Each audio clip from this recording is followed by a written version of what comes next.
up the agenda here. We got new toys here, new computers, so it might take a minute for everybody, for us to get used to it, but, okay. First thing on the agenda is call to order. Don't have comments here, but I'd like to make a comment that we have a new member to the planning board. I'd like everybody to welcome Amanda Phillips as our alternate member. Embarrass you? No, No. I'm hot. Okay, very good. Does anybody have any comments they'd like to make on the board? If you may. Can we Yes. can we take care of these people with the A&Rs so they can go home? Yes, since they are the first items on the agenda, yes. Okay, first A&R we have is Doyle Hitchcock Road. And if you could come up, Trevor, say your name, and you know the drill. All right. I'm Trevor Fletcher from Graz Engineering. We did the survey and the A&R plan out here. So basically what we got here is a lot, 15-acre lot, or more or less 15.6 acres on the corner of Hitchcock and Doyle. It's on the northeast of that intersection. And basically, we're just going to split this lot up to, I believe, six individual lots that all have adequate area, adequate frontage, just a typical A&R. We delineated the wetlands to ensure that the upland area was greater than 80,000 as required by zoning regs. And yeah, it's pretty straightforward on that. So if anybody has any questions, I can answer them for you. Okay, very good. It looks pretty straightforward. Yeah, there's line of sight on all the access is. There's one strange access, proposed lot 2. We may have to, we got 2 options that we can do. We could do a common drive through lot 1, or if conservation will allow us, right where the wetlands pinch, right at the end of the stone wall that kind of comes through the middle of the lot. We're hoping to put just a little wetland crossing there, if conservation will allow it, but obviously... Yeah, we're not dealing with that tonight. Exactly, That'll be something you'll be coming back Yeah, for to sure. us for if you need it. Yep. Common drive, because we are just 3 criteria. If they meet it, we approve it. Yeah, Or, perfect. I don't think approval is the correct word, but. Yeah. Okay, very good. I don't have any questions. Does anybody else have any questions on the Doyle Ave? Nicole, do you have any comments? I do not. Okay, very good. If not, I'll entertain a motion to endorse this A&R. Make the motion to endorse it. Okay, Les Goodrich made the motion. Do I have a second? Art Armenta seconded. Any other comments or questions from our board members? Mr. Chair, can I ask a question? Yes, oh, yes. Just Mr. trying to look over this plan, the direction. So Doyle Ave going, so is this the northernmost end of Doyle going up towards Baldwinville Road? So this is... Or is this going down towards Alger? So on the bottom is Hitchcock, which towards the west goes to Alger, like the bottom of Alger. And then Doyle, I believe, intersects with Hale Street towards the north. Okay. That's correct. My only question was with that area of Hitchcock Road, if it was the upper part of Hitchcock going in towards Baldwinville Road, where you have Joslin coming across this way and then towards Baldwinville Road, that area of Hitchcock gets to a 1 lane at that point. Is that something that is on this area, or are you talking the other end? That's more of what I was looking at. I don't think Baldwinville Road's near this. It's on the other end. Yeah, I think it's on the other end. The road is a little narrow. DPW is aware of how narrow and that road gets, so they're, if they need to, they're going to brainstorm some things that they can do to... Okay, as long as that was a concern. Yeah. Excuse me, for our agent, a quick question. This is an accepted road, correct? So there's no Yeah. problem there. Yeah. We contacted DPW about that, and he said both of them are public ways. Okay, very good. We have a motion to endorse it and a second. All in favor? Aye. And the chair votes aye, and it's endorsed unanimously. Okay, very good. go back to our little toy here. Next item on the agenda is Weller Street A&R. And again, Trevor's imagine representing Weller Street. Been here many times. All right, so this one is Waller Street one more time. I know we've been dealing with this one for a little while, so after the last approval of the site plan and everything, these were the property lines shown on that, but we didn't want to just go through the A&R process unless we needed to, unless we knew we had approval, because, you know, if we had to change it again, it would be kind of pointless. So these are just to enshrine the property lines as shown on that site plan. We made sure that all of them have still adequate frontage, adequate area, and adequate area that's less than 1 to 4 slope. So that is pretty much it on that one. Okay, question probably not totally related to the A&R. You have the road there where there was an easement. Is that easement still going to be there? It's more a curiosity question. Yeah, so that easement is gonna remain there for now, I think. They might decide to extinguish it after, because it's obviously not gonna be a common drive, but there's some verbiage in there that there's some unfinished grading that obviously has to be done in there. Yeah. So we wouldn't wanna extinguish the easement until after that's taken care of and squared away, and then if they wanna extinguish it after, they could. Okay, very good, and we have the square footage and we have the frontage. I have no other questions. Any other board members have any questions in regards to this? No?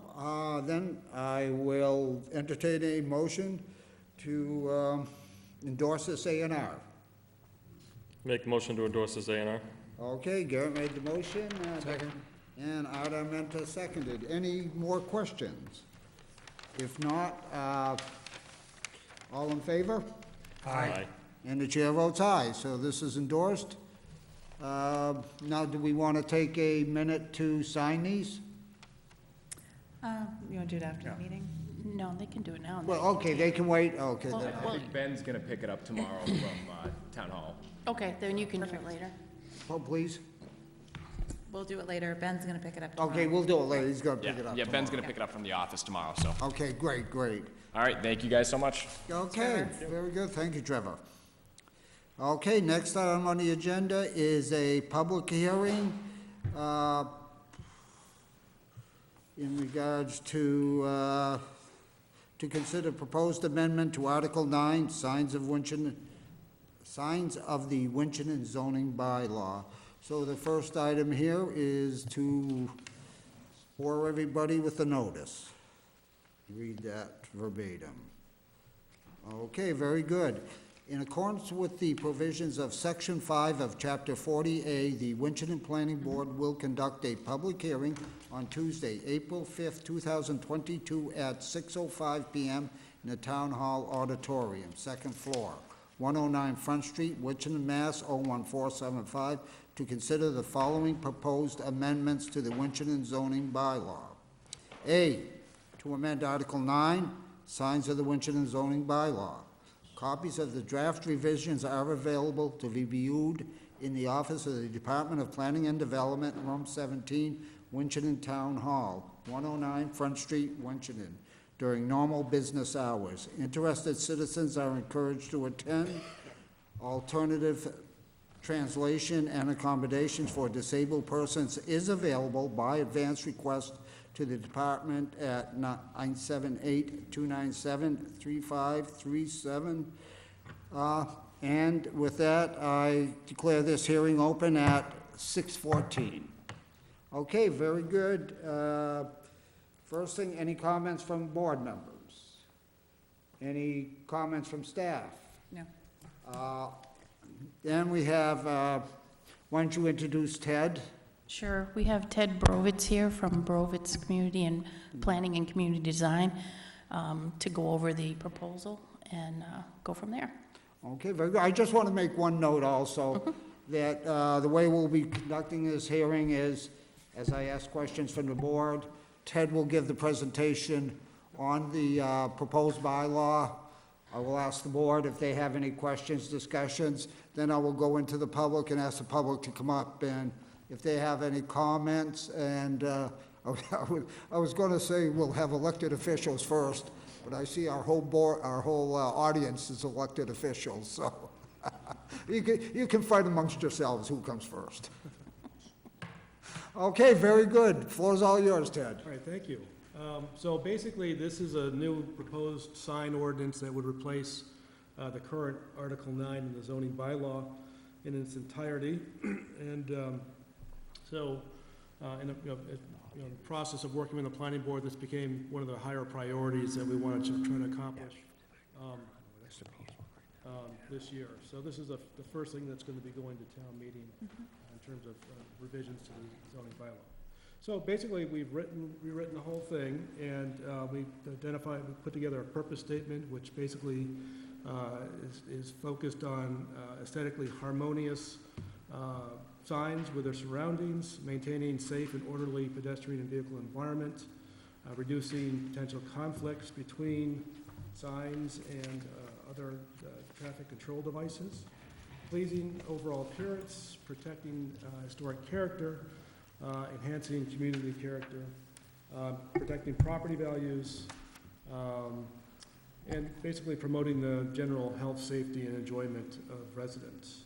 Some sort of general text to sort of reinforce the overall objectives of the bylaw. There's an applicability section, which is pretty common these days. In fact, it's required these days, just indicating that we don't regulate content-based signs. We're not allowed to by state law or by federal law, and there's a lot of court cases in recent years that confirms that. So we are not in violation of that provision. This is in terms of planning permit review or special permit review. The planning board will be the special permit granting authority. So when they're looking at special permits for signs, they're going to be looking at things like design of the sign, compatibility in terms of visual character with the surrounding area, the appropriateness of the size, and potential adverse effects it might have on nearby properties, pedestrians, and traffic safety.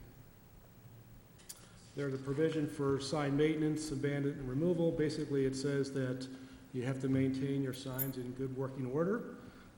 If there's an abandoned sign or a sign that is in disrepair, significant disrepair, the building inspector will notify the person, the owner, and have it removed after so many days. So basically, it's just to ensure that we don't get abandoned signs, in and around the community.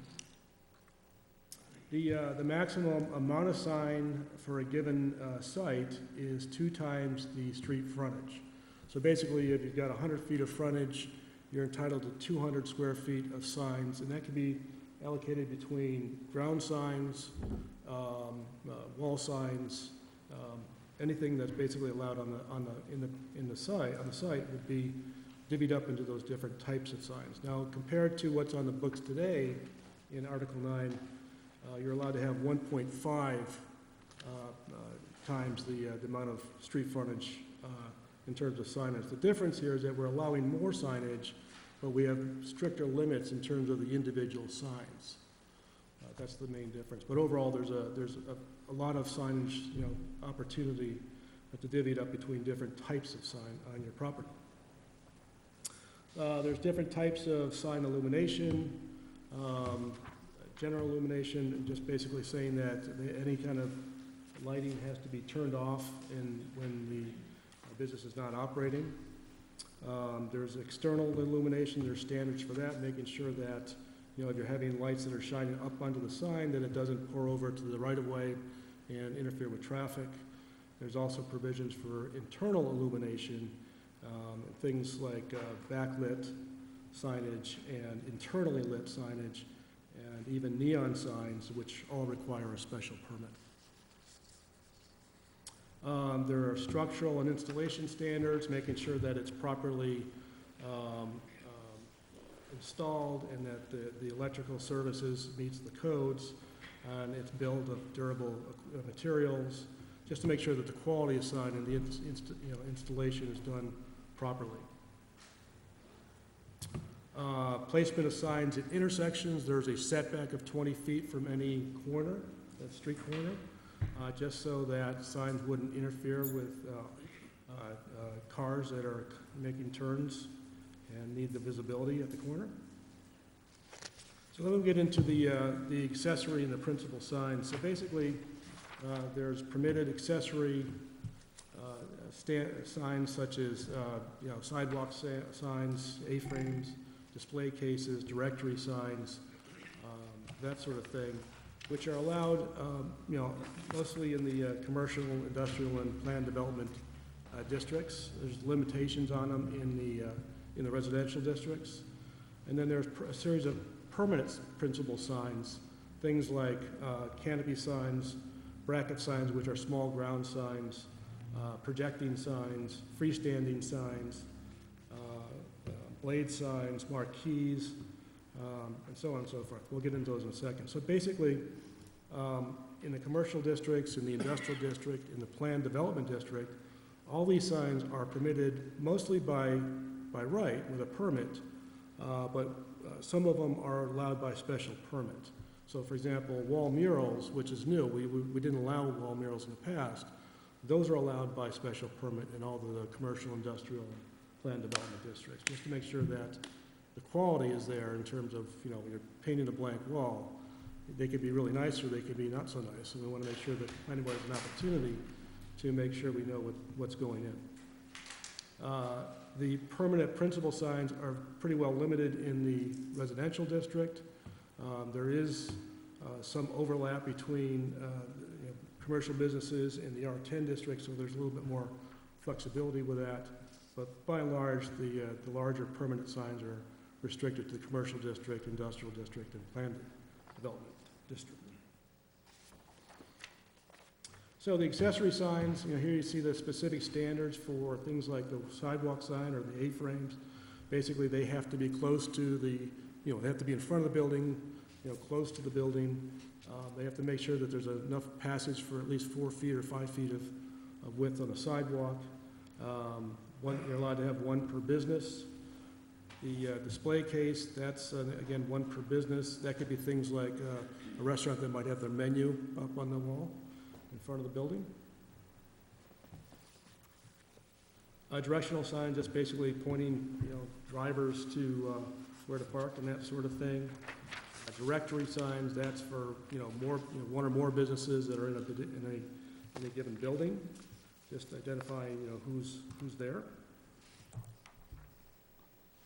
Then there are for permanent principal signs, there's the awning signs. So basically, you're allowed to have an awning that covers your full, storefront, the width of your storefront, and then there's standards for how much signage can go on that canopy. They can be illuminated. They have to be at least 8 feet above the ground, above the sidewalk, and they can't cover more than 75% of the overall area of the canopy. The bracket signs, like I said, those are small ground signs that you might have for a home business or in areas which are sort of rural residential.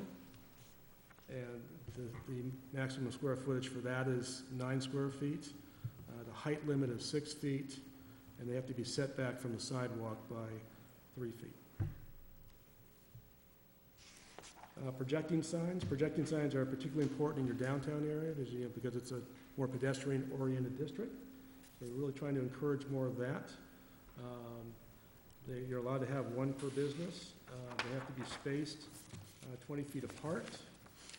They can be a maximum of 20 square feet. Can't be any wider than 5 feet, but they can be 20 square feet, which is a little bigger than what's allowed today. They have to be 8 feet above the street grade or the sidewalk. And then there's lighting standards that go with that too. You can have externally lit, or you can have internally lit as well. The freestanding sign are the larger ground signs. And basically, the difference here is that in the commercial districts, there's a maximum of 40 square feet, which is smaller than what's allowed today, but you can go up to, it's 20 square feet, but you can go up to 40 square feet with a special permit. And the maximum height is 12 square feet. So that's smaller than what's currently allowed with the ground signs today. But it basically fits, the major corridors in town. Probably more consistent than what's on the books today. What's on the books today is basically you can have a 96 square foot sign that can be 30 feet tall. So that's pretty large for a small community, but that's something we can discuss in more detail if you'd like. Then there's vertical blade signs. Basically, those are sort of banners that are posted up close to the building or on the building and on the second floor. They're attractive and they sort of enliven the street and sidewalk. So that's something that's new that would be allowed. There's marquee signs like you'd see on like an old theater building. It's nice that there's an opportunity possibly to restore those if there's any in town. If not, then probably wouldn't come up very often. There's suspended signs that go under the canopies or under the doorways. Also have to be 8 feet off the ground, make sure that there's proper clearance. The art murals, so basically the mural can be 50 by 50. It has to get a special permit from the planning board. It can't be higher than the second story or 30 feet. And again, you have to submit the whatever you're going to, you're going to paint for approval by the planning board. Window signs, you can have 30% of your window space used for signage and display. There's monument signs, which are the lower level signs, maybe with a masonry foundation, stone foundation, then a signboard on top of that. Usually they're planted in a landscaping bed and they're externally lit from below. And some of them, as we discussed a couple weeks ago, have electronic board signs that are part of that signage. So we made sure that we added that to monument signs. Wall signs are pretty self-explanatory.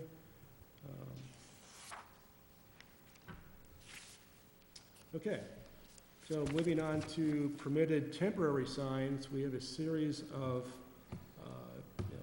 signs under this category. Temporary window signs, if there's a big sale going on with a particular business. Real estate and construction signs, special event signs, which covers a lot of different things. So, for example, if the town is having, or the fire department's having a chicken or a barbecue or something like that, that would be a special event sign, or other, organizations and nonprofits. Street banners, I don't know that we currently have a street banner over. We usually do for the chili cook-off. That would be that sort of thing. Projecting light signs, portable message board signs, and other ones that we haven't thought of that would require a permit from the planning board, special permit from the planning board. So here's some examples. Temporary window signs, special event signs, real estate signs, projecting light. Basically, that's becoming more and more popular. You'll see a lot of smaller towns and cities that will project different graphics, different information onto blank walls, and it can be really attractive. And then we have a series of prohibited temporary signs, things like balloon signs and air-activated graphics, feather signs, people signs, advertising murals, vehicle signs, and billboards. That sort of stuff. And then finally, the planning board has the opportunity to provide a waiver if someone, puts forward a creative and, a sign that fits the character of the community and is not inconsistent with the surrounding areas in terms of style and size. So that is a fairly quick synopsis of the proposed sign bylaw. Very good, thank you very much, Ted. Sure. I think I'll start out with one question. As you probably noted there, street banners are no in all zones. But you go back to, let's see, C 910C4, they are allowed if the selectman allows them, Yeah. as I understand it. So there is a caveat for that. Right. Because when we had the chili cook-off, there was a banner across Central Street. Yeah. I didn't another know thing. that until our last meeting, that there was actually, you have banners that you put up there on occasion, so. Yeah, but that Yeah, has to be yeah. by So permission that's- of the select board. Yeah, but that would, Okay. that would have to be controlled by the town. And probably, you know, it should be like in a different, like, general ordinance, saying that, you know, this is our street banner location, and we're allowed to change it for community. Yeah, events. selectmen can do it by their rules, regulations, that kind of stuff. Yeah, it's not something you typically go to the planning board for. It's something that the Board of Selectmen would say, yes, let's put that banner up to announce this community event. And that pretty well pertains to all town-owned property, that it's under the purview of the selectmen and the town manager, correct? Right. Okay, very good. Any board members, any questions? Mr. Gould, I see you moving forward. I'm glad to see some of the members of the Board of Selectmen here tonight. Your headaches are just beginning if you pass some of this. Now, I was around on the board when the original zoning was put in.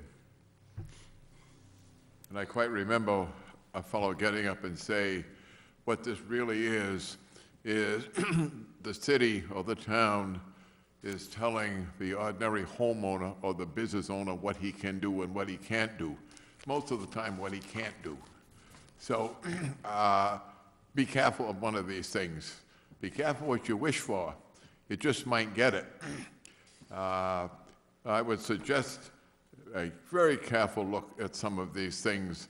For example, say a big retailer came in here, like Lowe's, and they have a specific sign that they put on their property. You can't do it.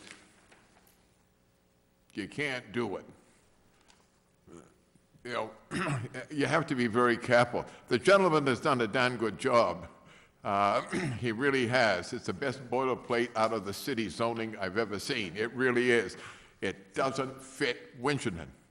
It just doesn't fit Winchendon. You know, I mean, to tell me if somebody wants to put up a sign, all you can do is 6 square feet. What really is 6 square feet? That's it. You can't put a light on it at night.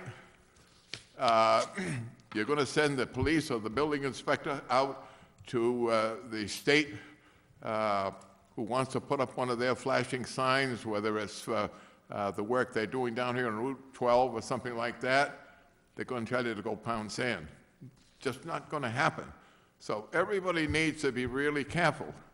What is happening is here, your rights basically, I won't say are being infringed on, but the town and the state are telling you what you can do.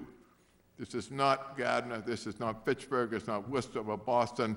This is a small rural town. Let's keep it that way. Thank you, Mr. Thank you. Gould. Any other comments? Gary? Chair, my question was under the, or was it prohibited temporary signs? If you scroll down to, it says billboards. I know we have a billboard in town right on the main drag coming in, and this is telling us that billboards are prohibited. Which one now? Oh, So it would be 9.11.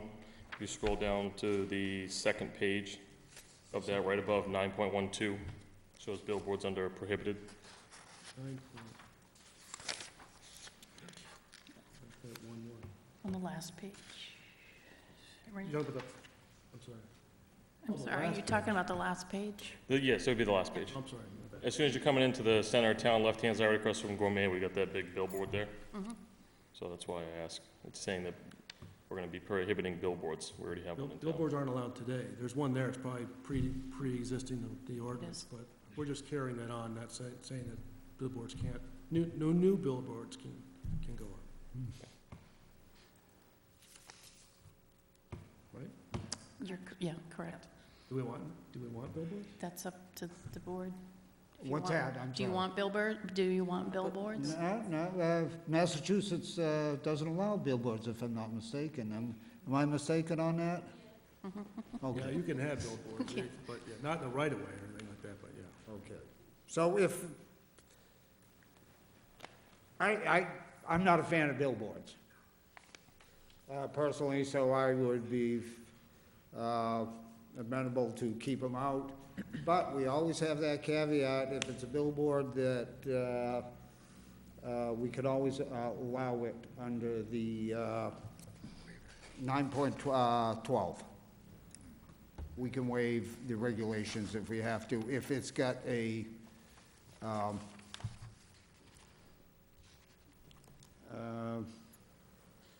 does not degrade from the purpose of the bylaw. So it would be in special exceptions, but general billboards, I'm not a fan of the big billboards Most like we have across small from towns have Valero. ruled them out, yeah. What's that? So, Most small towns have ruled them out, yeah. yeah. Okay, And and, they're not allowed Yes. today, so. I'm sorry, And Ted. they're not allowed today under the current. Yeah, you might want to move the microphone a little closer to you. Okay. There we go. Okay, any other questions from the board members? Okay, very good. Staff, do you have any comments, questions in regards to what was said? Through the chair, if I may. Yes. I had a question about, we had talked about portable message signs, and at one point they were prohibited, but then we moved them because the town actually uses portable message signs quite Right. often. But according to the way this is written, the town would need a special permit. And my thought was, I turned the corner to come to work one day and saw the portable message machine for Central Street. And my thought was, the way that this is written, that DPW would need to get a special permit to do that. So I wanted to talk to the board about that, because the fire department puts up messages, and sometimes there's an emergency that you need to put up this message board that you really shouldn't have to go through this process for. So Ted found some language, but I don't know, again, it's up to the board if you want to exempt the town's message board from zoning. Well, didn't we have a discussion between you and I on this one, and if I'm mistaken, that we continued the section that is in the old bylaw, I can't find it right now, about bringing that forward into the new bylaw, that allowing the town to do the message boards, construction signs, things like that. Was that put forward in here? I don't remember that conversation. I just remember having a conversation about the portable message machine, the portable message, the board on the trailer, excuse me. The way this is written, the town, the police department, the fire department, DPW would need to go to the planning board for a special permit to use that. There's situations that I can imagine that would come up that doesn't facilitate that time to get those special permits. If there's an accident, or if there's a traffic or something. So I didn't know if the board would consider allowing an exemption for police, fire, and DPW to use that message board sign. Mr. Chairman, Yes. I agree with Tracy. Oh, yes, I do I- too, and I I'm looking for the think we- section at our old, I think we should allow that, because there is times when there's a bad accident, even, or fire, or something that yeah. people need to be told. Oh, absolutely. Yeah. So you're It's saying, gonna take me a second to find the section I'm looking for. I couldn't find it. C5? Yes. 9.33 talks about temporary signs, Section E, portable signs, e.g. unattached and unstuck to ground on vehicles on wheels. Permitted to announce a special event, these shall be considered emergency temporary signs, shall require a special permit, and must comply with the stated zoning requirements for the zone. Portable signs may be located on the premises of sponsoring organizations or at the locations of sporting events. 9.3, Section E of the temporary signs, that's the old regulation. 9.3 9.3.3, Section E. E, yes. I was looking for something in the old one, it exempted the town. I didn't see anything that was exempting. Not exempted, but allowed the town by permission of the selectmen. Yeah, I have that there. Oh, That's what he's reading. yeah, I have that one there, but there's another section in there that I was, Anyway, I believe the town should be exempt from it, but I was looking for specific words. We just add a sentence to that. Sure, yeah.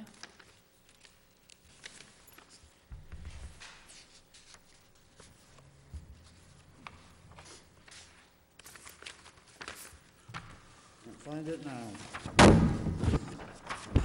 Whoops.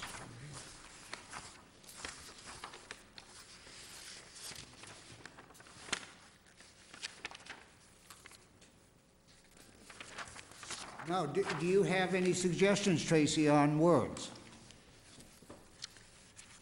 I think, Ted, did you have some exempt sign? Is that what this paragraph you had sent to me? Governmental signs, signs including movable signs erected and maintained by the town of Winchendon, any other municipal corporation, the Commonwealth of Mass, or federal government on any land, That's what we, building, or... That's exactly the one did I send you that? I Yeah, think you did, that's- it- Okay, that's where I remember it from. It wasn't Yeah. that, but I was asking for that to be included in. right, that, doesn't that cover it? I would think this would. Yeah, that covers it. That's a discussion we had now. Yeah, so any other signs erected by such government entity at any location required for public or environmental, health, safety, or notification purposes, or announcing the date, time, and place of elections or town meetings. Yeah, we introduced that a couple weeks ago. So that We would, introduced that a couple weeks ago, so. so that would be, That would be it. And we hadn't included it in this. right, so when the town, would like, we put out the trailer, vote today, and things Yeah. like that, those, what I'm proposing is those don't need a special permit. Again, it's up to the board. Well, are you proposing that the town needs to get a special permit? No, Okay, good. I No. thought, I heard the no, word I special don't, permit. if an emergency comes up, Yeah. it just seems like a hoop that really isn't necessary. And what section do you think we should put that in, if we put I it? think Ted had plugged it in right after Yeah, this doesn't have it in it. the temporary signs. But it's not in our, It's not in yours because the public hearing, it wasn't in the last okay, now iteration. you get that discussion. So this is why we need to discuss it Yeah. now, to see Okay. if you, This is it right here. this is a new So- edit, After we close the hearing, if we go to vote, that will be something correct. that if we decide to do it. If you decide to It do will it, be, yes. kind of like a special condition type vote. Okay, very good. Is it on your screen? Is it on their screen or not? Is what's there on their screen? Yeah, so that's exactly what, Yeah, so that's the provision we have. Okay, that's the one there. You had plugged that into Yeah, that. yeah. It's not on the hard copies. Not on Oh, okay, very good. Oh, there we go. There we go. That's the one. Yeah. Does everybody see that? Understand what they're saying on that one? Yeah, I forget what town I found that. I found it on the line somewhere, but It's pretty common language, yeah. I knew it was somewhere. I got mixed up. Okay, very good. Any other questions, comments? Thoughts, if anybody wants to delete, add? So then, if not, I'll open it up to the public. If anybody in the public would like to come up, comments, questions, please come up to the microphone, state your name, sign in. Anana, please come up.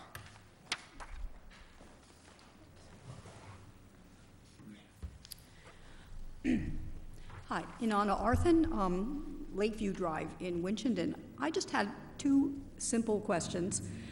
One is, I was just curious as to the rationale for the blanket prohibition on the feather flags or the teardrop flag signs. That puzzled me. Why? And on this, related to that question is, unless I missed it, there's nothing in here about flags per se. And there's a big gray area between flags and signs. And that still created some confusion last fall. And that still has not been addressed in the new bylaw. Do we have any regulations about signs? About flags? Because not all flags are like the American flag or a national flag. There are those open flags. Lots of people use those. Some of them are bigger than 6 square feet.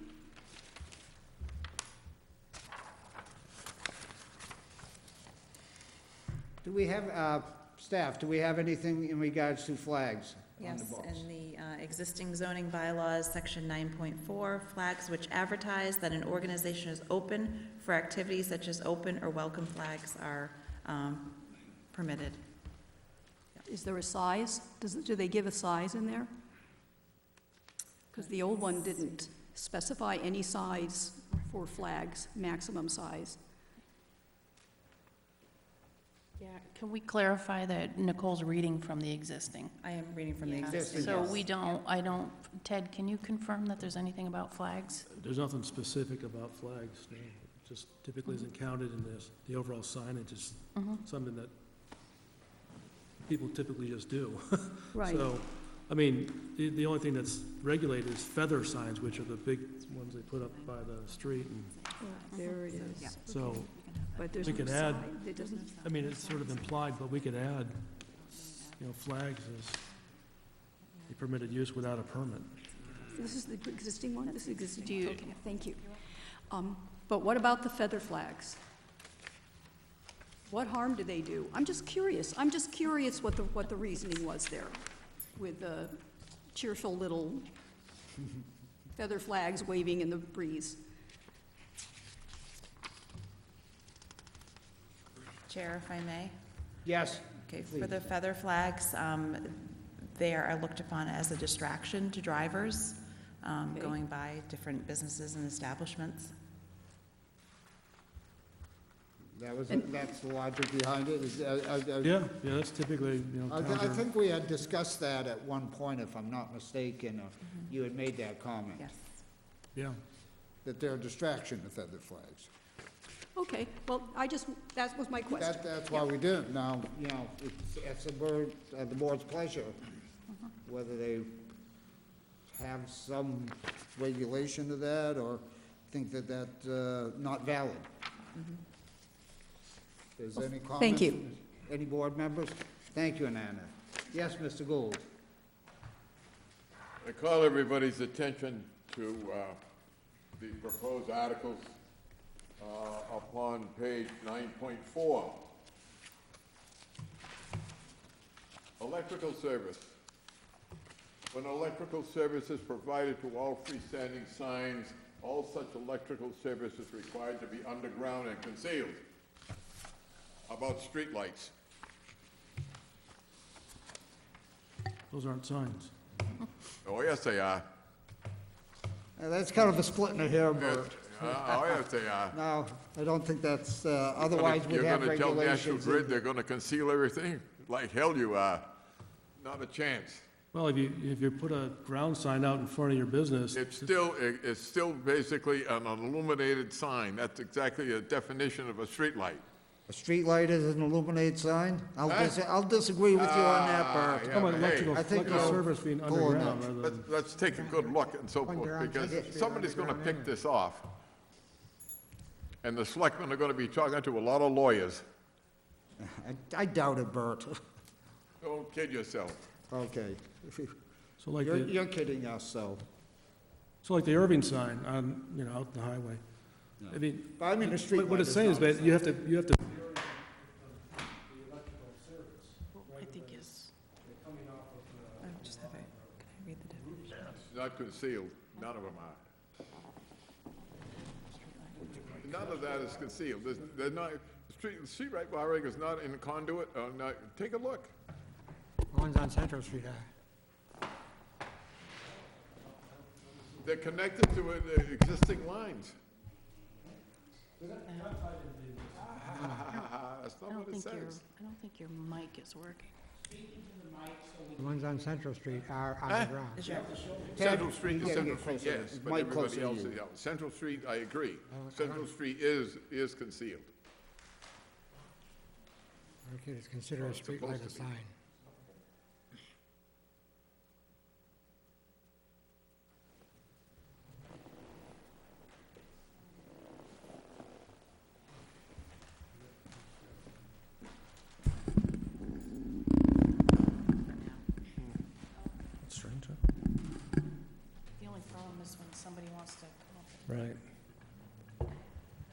there's another one over there.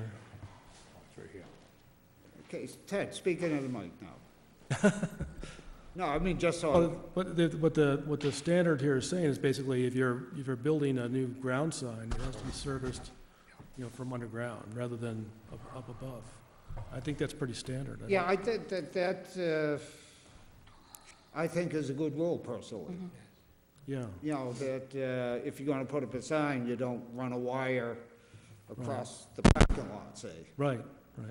you know. There you go. Yes, Yeah, I can Oh, they hear 'em both are now. I thought my hearing aids were it's a going stereo bad. now. Okay, very good. Anybody else from the public? Mr. Ward?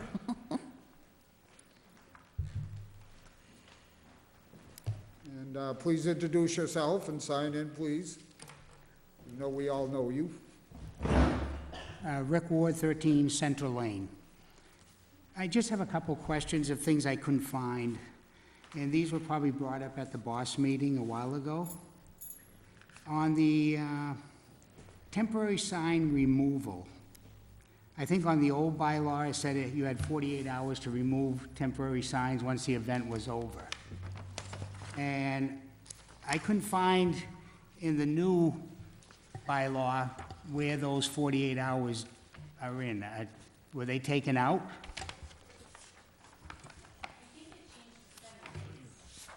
Yeah, Did it change? 7 days, yeah.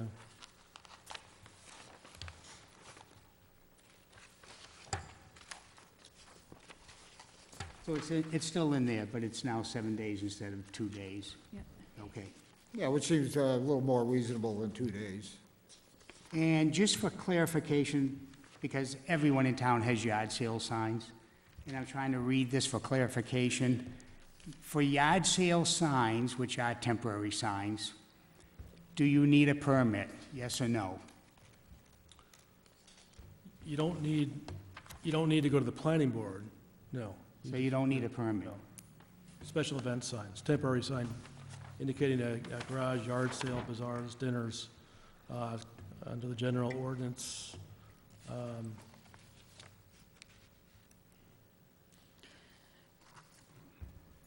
That's all I'm looking for, is just to make sure. Anybody who wants to put a sign up for a temporary, they don't have to come before this board for something like a yard sale sign. Oh, absolutely, yeah, that, if it was there, I'd 186 it right off. Also, in the old bylaws, it says no signs may be posted on utility poles or trees in a public way. I didn't see that in the new bylaw.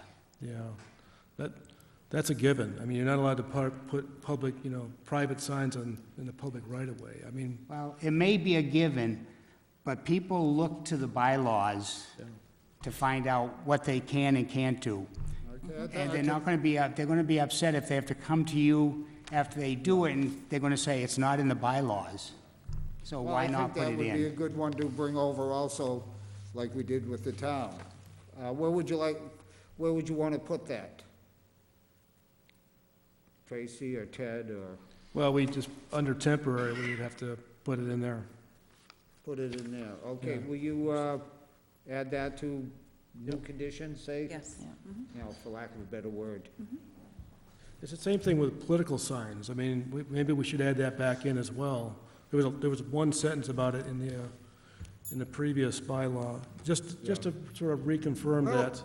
Political signs, I think, are a whole different ball of wax, because the SJC has said we really can't No, control but, political no, signs. basically, they're not supposed to go in the right-of-way. They're supposed to go on private property. Right, on With the right of way. permission, and they have to be, removed after a certain number of days. So if we're covering other temporary signs that don't require a permit, but has some basic standard rules to it, maybe we should add that to it as well. What, the political signs on public property need permission, You can't put it on public property. exactly, or you need permission of the, Owner or and the a owner private. or the town manager to put any sign on public property. Well, that, Isn't that, I guess you could, yeah, I guess. but I don't think they're, we're not allowing them now, correct? Well, Towns Mr. on- Chair, Town property, yes. when there's an election, they are allowed on the senior center property right along this sidewalk. So we True, true. are allowing them on that day. Well, yeah. I mean, we're not that's- saying anything about it anyway. Yeah, well, what I'm saying is that that is under your purview on all town property, the selectman Right. or the town manager. That is not something the planning board should dictate. Right. Through the chair, if I may, Yes. I did reach out to the town manager's office because I was curious about this, because I know that there's a application for sign and banner request for signs on town property, so I wanted to know what regulations governed this form, and Linda dug up that in the town manager's policies and procedures, there's a section 318, signs on town property that is under the jurisdiction of the town manager. No sign, public or private, permanent or temporary, shall be placed on town property that is under the jurisdiction of the town manager or his designee, including the town-owned cable spanning Central and Front Streets, without the prior written approval of the town manager or his designee. So there's already a policy in place for that. Now, as bringing to Rick's point that people look to this bylaw, maybe we should make some reference to the town manager when We- it comes to public property. We I could don't know whether we could should. absolutely do that. Public, private, public property, public right-of-way. Yes.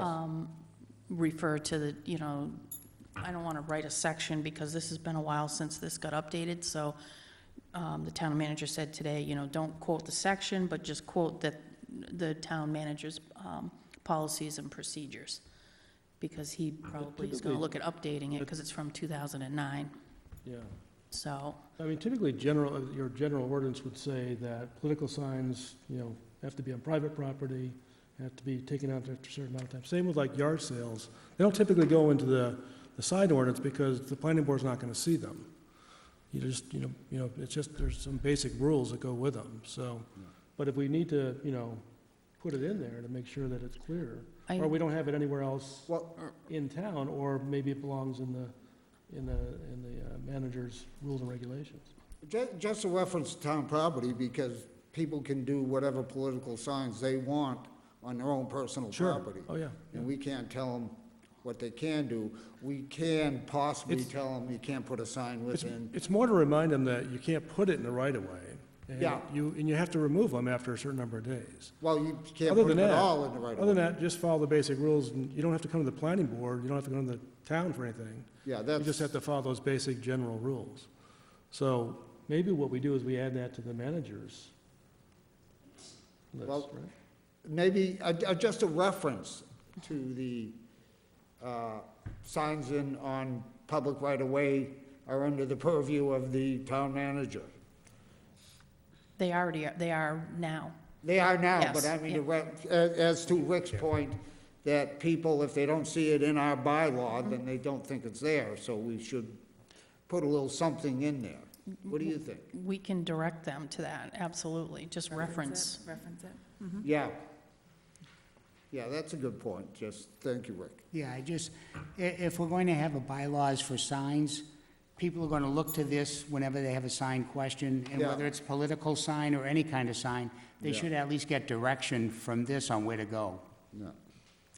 And other than that, I think this is a great improvement over what the bylaw looked like before. Yeah. So, but just those questions is all I had. Thank you. Great, great, yeah, some changes in the size of the electronic signs, things like that, that we moved up and, modernize it. Because back when this was written in, 2009, the last time we updated it? 2008. 2008, there were not a lot of electronic signs. Right. So, please come up. Jill?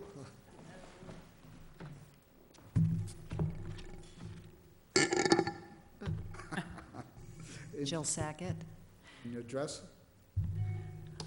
I'm Jill Sackett. I am here, in spirit of full disclosure, I am a member of the Master Plan Implementation Committee, but my comments tonight are just my own. They're not representing the MPIC. Also, I'd like to applaud the work that you folks did. This is a really comprehensive document. There's a lot of really good detail in there. I found it a really good read. I'd like to confine my comments to basically under the general umbrella of aesthetics. First thing I want to say is, you know, sitting and looking at our master plan and looking at the things that we hope for the town, I am just as enthusiastic and on board with everybody else here about seeing this town develop, and I have really high hopes and aspirations for you know, this town's economic viability. There's always a difficult balance between encouraging businesses and making it easy enough for a business to come to town, and having freedom of expression and freedom of speech and all that, and trying to follow some of the desires we have for what is appropriate in this town.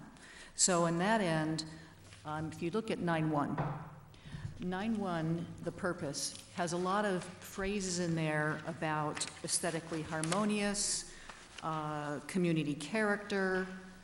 It talks about signs appropriate to the planned character of each zoning district within the town, and so on and so forth. So there's a lot of stuff in here about aesthetics, that the purpose of this has to do with aesthetics. But when I read through the rest of the document, there's a lot of good stuff about size and, you know, relative size and types of signs, but I don't get a lot of help with aesthetics and content.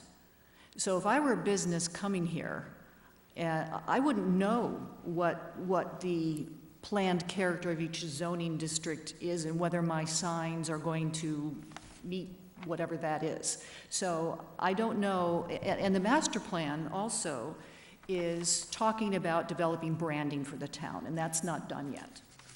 So when that branding is developed, are we going to want businesses to follow that? So that might be a cart before the horse. Maybe we have this bylaw out, we don't have our branding ready, but maybe this document has to provide a placeholder or a statement or a reference for somebody reading this on what is considered community harmonious content, what's considered the planned character of a zoning, where do they go to read about that so that when they put their sign up, it's going to meet that criteria. Quick question, Jill. In the master plan, you probably know a lot more about it. Is that covered in the master plan? Not specifically. The master plan talks about developing a branding. You know, this all gets back toward lots of aspirations for economic development, but one of them has to do with, are we going to develop some kind of a theme brand for this town? I mean, it can get overly prescriptive. You know, there's people that say you can only use signs with this color palette. You know, I don't know that that Winchendon wants to go there, but there are things that you can do to guide people on what would be an appropriate type of a sign. Yeah. We don't have that right now in town, and if you were to drive around, you see everything. You know, you see kind of some crazy colors out there on some of the buildings. You see all manner of fonts and all, you know, the way it's written now, if I were a business coming in and I was in a permitted section of the chart, if I wanted to do a thing that's permitted, I guess I don't have to come to anybody about it. It looks like I could do just pretty much anything I wanted, you know, for color, for type of font, maybe certain graphics, which may or may not be considered appropriate or desirable for this town. We don't want to infringe on freedom of speech. You know, I don't know a lot about that. I'm not a lawyer, but I'm just saying that we have plans to develop this town in a certain look. We have a historic commission, which isn't mentioned here. So if I have a historic building or an historic district, and I'm going to put a sign up, how do we make sure that it's appropriate for that historic building? I don't have answers for these, but. I would, actually. So unfortunately, when we do this process, we can't do it all at once. And Ted has put together a draft of design standards that speak exactly to what you just described. What is the expectation?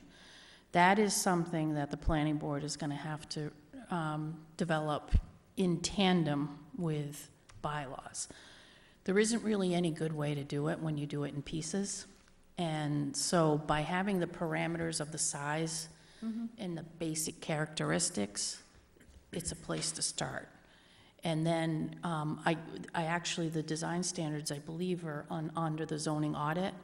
On that page, there's a draft design standards. It's a starting point. It's certainly not a complete document. It's something that has to be vetted. There should be public forums on it so that the planning board knows what the town's expectation is. And then it will be integrated into the site plan rules and regulations so that when somebody does come into town and they look at this and they say, okay, this is the size, this is the place, and all this, the design standards give them that guide of what the expectation is for that aesthetic. So would this document have a placeholder reference to, must meet design standards if established, or are you guys going to come back to these bylaws and revise them? We're going to have to integrate a reference to it in here, but we can't do that now because we can't reference a certain section, because the planning board hasn't even really decided if they want design standards as a standalone document or if they want to integrate it into the site plan rules and regulations. Okay, so with the, So we really can't cite it right now because it's still in development. Okay. But you will see an amendment that will plug a reference to those design standards. So would the Historic Commission, if they're to be consulted on anything like this, does that go into the design standards Yes. part? Okay. Yes, Okay. absolutely. And this is just one part of the bylaws. This is going to be a multi-year process of Okay. getting it right or, And also, just to add, if I may, yes, go ahead. developing the design standards may not just result in putting a caveat in, a section refer to them. It may tweak some of these. It may end up in something, but it's hard to do things piecemeal. It's all right. It's all right. So thank you, and I've got two more aesthetic categories, if you don't mind. The next one has to do with, I'll call it a type of sign. I was trying to figure out where, I'm going to call them plastic or vinyl banners. There seems to be a thing more recently where some businesses are using those on their buildings. They kind of stick them on the wall of the building. There's some lines, holding them up. And I don't know where they fall in your chart. Are they Are they banners a or wall covering? mural? Are they attached? Like, Well- are they tied into it, or? That's why I could not figure it out with it. It's not the way you define temporary, so I figured, I guess it must be something that you guys would define as permanent, but the closest I could get was a wall mural, because the wall mural definition talks about a canvas or other durable material kind of thing. It's kind of a catch-all place. But that's permanently affixed. Well, I don't really, again, if I were a business and I'm trying to read this, I don't know what permanently affixed means, but we've got some signs out there that are like, got ropes or ties, and they're up there. They certainly don't look permanently affixed. And they're more like the kind of thing you'd go and go to Staples and, get something printed up. I guess my question is that considered an acceptable permanent sign? Is that what we want to allow in town?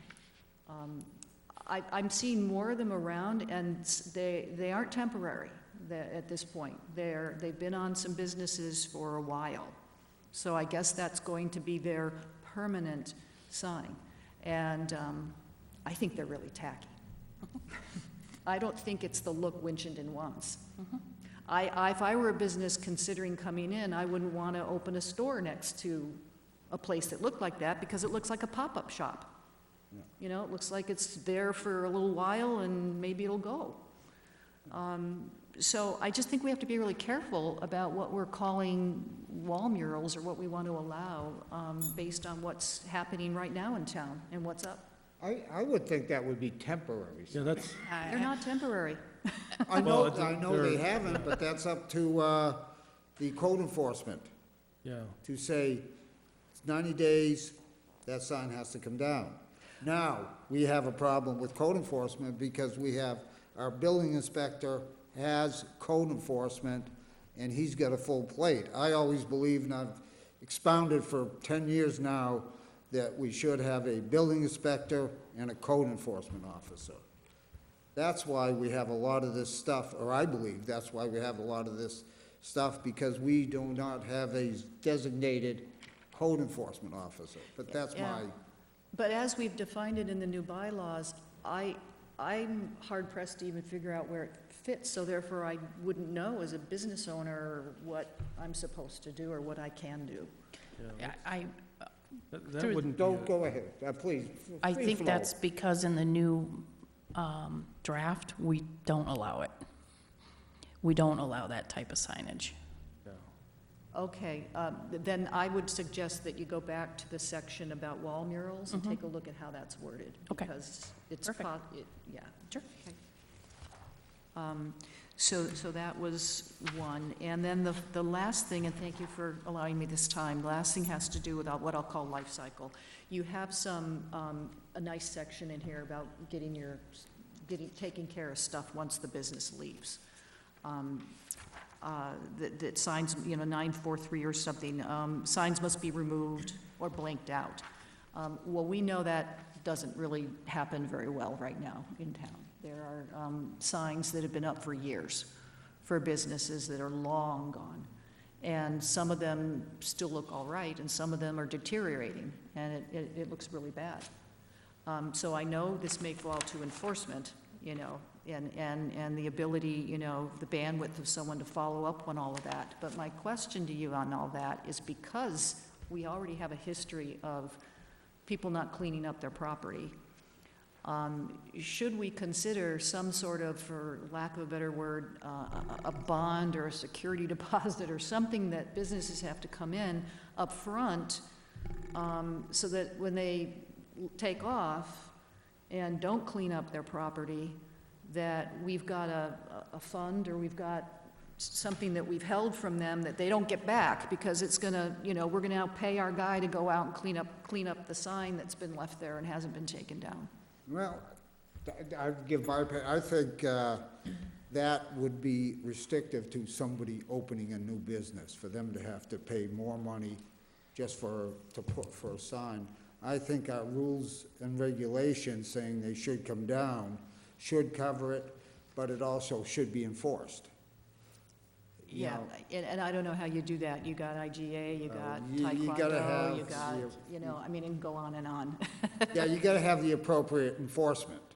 Yeah. Now, you gotta have somebody that can go out there, and Jeff, right now, at 30-some hours, he just doesn't have the Yeah. time to do that, plus everything else he does, and that's why I say we should Yeah. have a code enforcement officer. It's hard, I think it's hard when we're all talking about, economic development and attracting new business when we've got stuff looking abandoned out there that's not, especially by the the signs same that are falling token, too, apart, yeah. To tell somebody, well, you have to give us $500 just to sit there in Yeah, case you I don't put their sign down. Right. So I'm just that's the saying other that side. what leverage, because this happens, businesses come in and they say they're gonna do something and they don't. We don't have a lot of leverage, well, the building inspector can take down the sign after a certain number of days. Yeah, If it's been abandoned, and send a bill to the owner. Whether that gets enforcement is a problem with all communities. Yeah. That's a really tough thing to do. I mean, who wants to go out there and take someone's sign down? yeah. But